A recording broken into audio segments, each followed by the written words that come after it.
So the 20th of December is also known as Mother's Night. And Yule is traditionally a 12-day celebration. It's called Yuletide for a reason.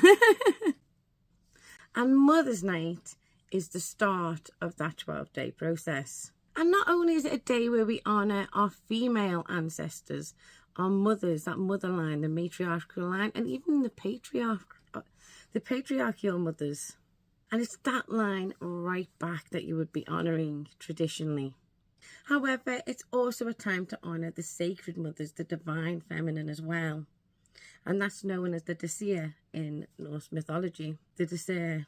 I taught myself to read when I was younger, so I pronounce words really strange and I always have to remind myself and argue with myself over it. These days, however, not everyone chooses to honour the female line, and that is okay too. That doesn't mean that you can't celebrate Mother's Night. Of course you can, because it's that sacred feminine energy that we're honouring here. You may also opt to honour the spirit of the land where you live, and I'm quite lucky because our ancestors used to own pig farms here, where I live now currently. So I'm actually on ancestral land, which makes it even better, I guess. Or you may choose to honour a local deity to you. For the Norse, that would obviously be Frigg, the All-Mother. Other examples could be Bridget, Gaia, Nut, Demeter, depending on your pantheon that you follow yourself. If honouring your female line doesn't feel right to you, then go with your gut instinct. What does feel right? You may have other female figures in your life that nurtured you and provided you with those feelings of love, support and solidarity. Aunts, friends, teachers, sisters, a friend's mother, a colleague or a manager. It really doesn't matter. Or it may be the sacred feminine energy within somebody else that gave you those maternal feelings. It really doesn't matter. You can make Mother's Night your own. Family can look a lot different these days than it used to in the past. And that's okay too. When we look back and reflect on how often society has actually changed, this is in line with human nature. Faith is fluid too. Beliefs are fluid and culture is fluid in that respect. As society grows and becomes more inventive and creative and technology comes into play, and more advanced technology these days that we're seeing, isn't it? But when we look back to the very beginning of humankind, we can see how much we have actually changed, how much our traditions have grown with us to meet the needs of our society at that moment in time. And there's nothing wrong with that, and there's nothing wrong with incorporating that into your practice today. Because at the end of the day, when we do look back historically and factually speaking, very little information was actually written down. Nothing is constant. It's always changing. There's always death and rebirth that is mirrored in nature and the land around us. And pagan practices, for example, are quite easy to modify in order to fit with your own lifestyle and your own beliefs. And I also believe that all faith should grow to meet the needs of their current society. That's the whole point of it. To provide hope, to provide strength through the dark times. That moral support, that community spirit. And it can only do that if it can meet the needs of its society, where society is, meet society where it is and what their needs are. And they all have their own core fundamental traits, shall we say, that won't change, the fundamental traditions that won't change. However, the layering aspects of belief and faith, you can modify to fit into where you are currently yourself. Another 20 years from now, and those core tenements will probably be the same, but it will look slightly different again to reflect the needs of the society in that moment. I love to create and get busy in the kitchen because I used to bake a lot with my nan, my paternal nan. So that reminds me of that connection with her, all those memories, and I love bringing that into my daily practice, especially today. For the aspect of my other nan, I like to bring in the more crafty side of the activities that she used to do with me when I was younger. And I used to love our walks in nature too. She always walked with us somewhere. So we even ever just get 5 minutes to sit outside with a cup of tea. If I wanted to be really traditional, I'd go find a car park somewhere, pull off, have a little kettle in my boot and have a brew in the car park. I mean, that used to make me laugh. Now, my great-grandmother, on my maternal side, but my granddad's line, on my maternal granddad's mother, She was a herbalist, a community herbalist. She loved working with the herbs. So we also like to pull that energy in too and start creating medicines and concoctions in my kitchen. But you can do whatever works for you and whatever feels right for you to honour your female lineage or female line, if you choose to do so. Now, it's believed that this time of year, the veil is at its thinnest, thinner than at Samhain. And ancient folklore reflects this. And to this day, we still see across winter that the death rate increases because a lot of people can't deal with the inclement weather and the hardships that come with winter, especially our elderly. When we look to the past, we can envision how this was far more evident, far more prevalent really. And therefore we have this link between death and the dark half that takes place this time of year. It's bad enough now for many of us, especially those who are living in poverty currently, but can you imagine what it was like in the past too? They really did rely on each other for support, endurance, encouragement and strength, the strength of their community, the strength of their family bonds. And when we look back, the ancient cultures and practices and traditions tended to mirror nature, what they were seeing in the world around them. They didn't have the same scientific understanding that we now have, but again, they were connected to that energy. They did recognize the energy. They honored that energy. And we know that that energy scientifically exists. We know that if you break everything down to its atomic structure, it is pure energy. It's scientifically proven. So our ancestors were right in that respect. There is energy at the heart of everything.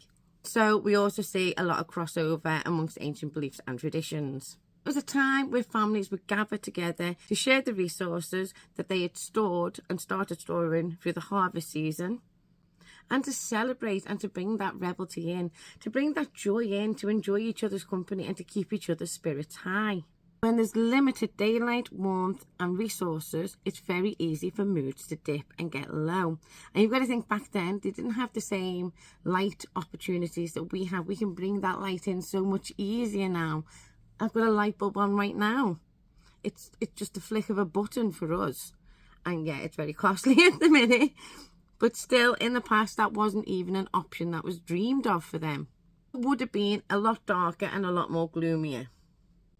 So it was important to bring that joy, that festivity, that revelry in, and to really have each other's backs as a community. So, Mother's Night.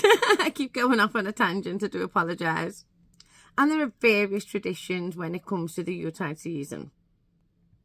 It literally just depends on the region you were actually from. Obviously, Yule is a Norse tradition. So some just focus on Mother's Night, the Wild Hunt, and then end it with the Oath Night. Some may honour various gods and goddesses on the other nights in between those.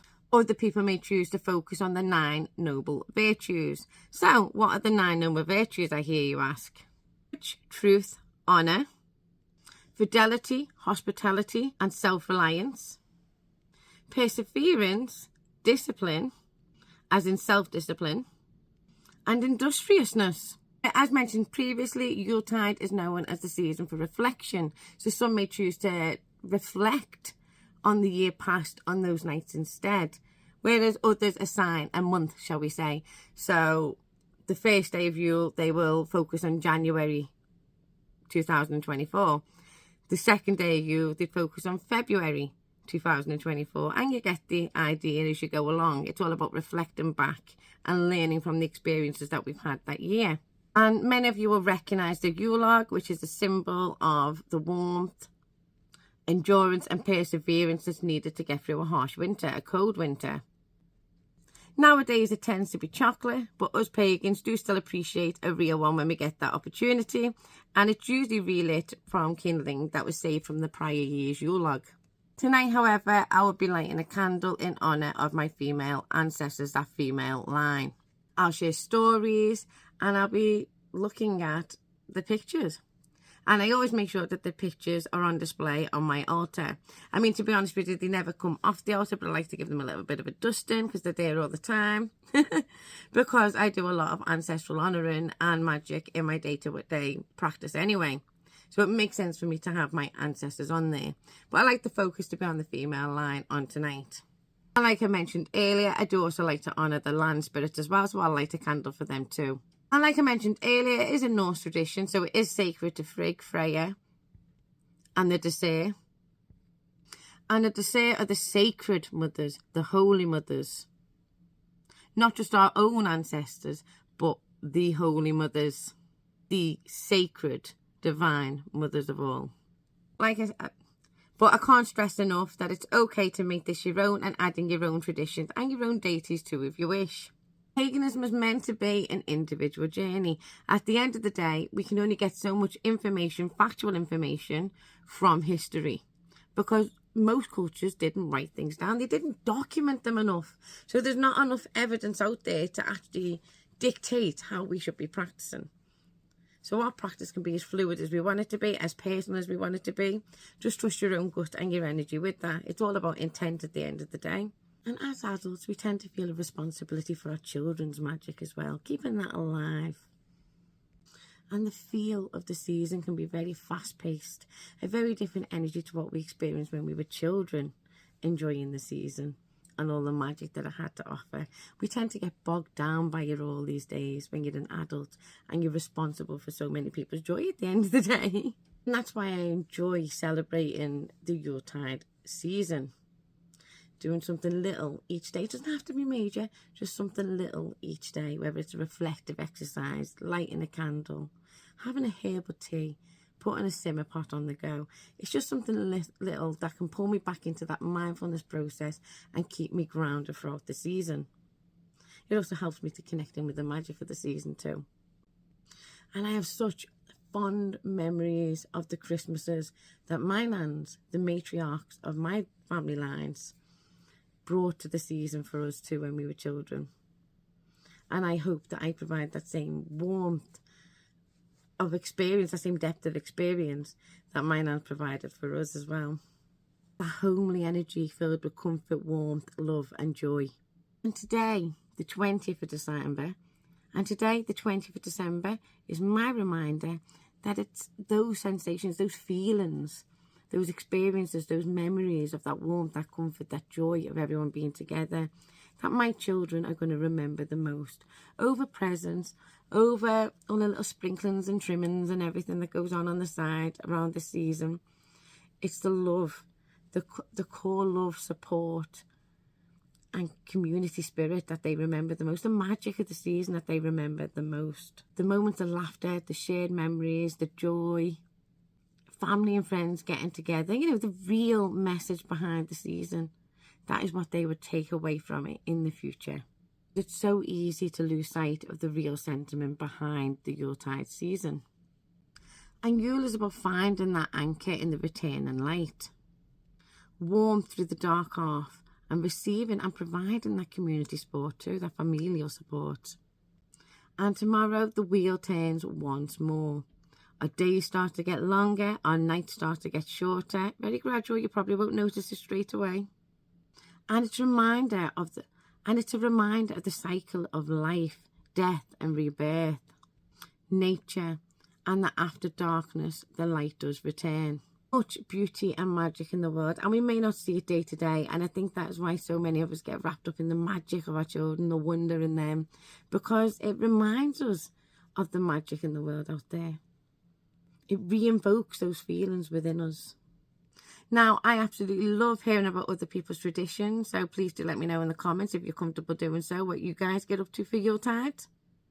My children get a visit from Odin tomorrow, so he'll bring them a gift. And then again, Santa comes on the 25th as well, so they don't miss out there. They get a gift from each.